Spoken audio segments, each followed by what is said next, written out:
আসসালামু আলাইকুম, আমি মাইশা আক্তার রাফিন। আজকে আমি মাইক্রোসফট এক্সেলের 3টা ফাংশন ডেমনস্ট্রেট করব।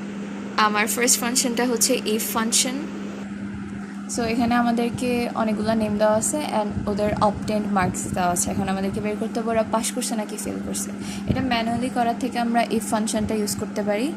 এর জন্য আমাদেরকে ফার্স্ট এই ফাংশনটা নিয়ে নিতে হবে অ্যান্ড দেন সেলটাকে সিলেক্ট করতে হবে। এবার ধরি যে পাস মার্কস হচ্ছে 40, তো এটা যদি 40 থেকে বেশি হয় তাহলে পাস, আদারওয়াইজ ফেল।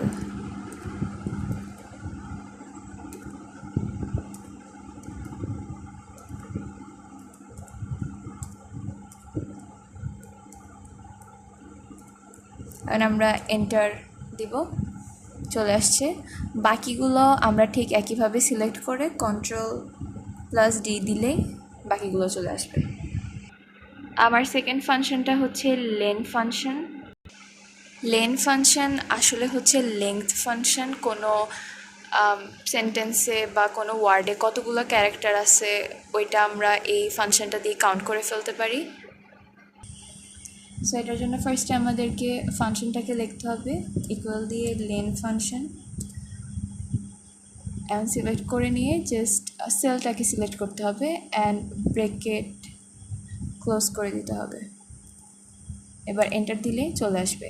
এখন আমরা বাকিগুলোকেও সেমভাবে Ctrl+D দিয়ে সিলেক্ট করে নিলেই চলে আসবে বাকি ক্যারেক্টারগুলো, কয়টা ক্যারেক্টার আছে। আমাদের থার্ড ফাংশনটা হচ্ছে কনকেট ফাংশন। সো এখানের মধ্যে অনেকগুলো সিটির নাম দেওয়া আছে অ্যান্ড স্টেটের নাম দেওয়া আছে। এখন আমরা একটা নতুন কলাম ক্রিয়েট করব যেখানে we will be formatting city and state একসাথে। সো এটা ম্যানুয়ালি করার থেকে আমরা এখন কনকেট ফাংশন দিয়ে করব। এখন আমরা ফার্স্টে কনকেট ফাংশনটা নিয়ে নিব ইকুয়াল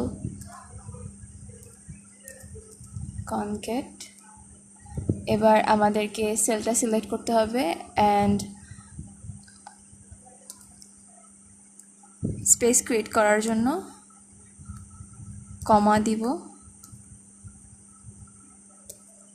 অ্যান্ড দেন অন্য সেলটা সিলেক্ট করতে হবে।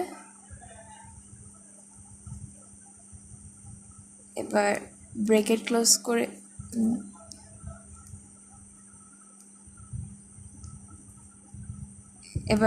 ক্লোজ করে দিলে হবে অ্যান্ড এন্টার দিলে হয়ে গেছে। এবার একইভাবে আমরা অন্যগুলোও করে নিব Ctrl+D দিয়ে। এখন বাকিগুলো করা হয়েছে।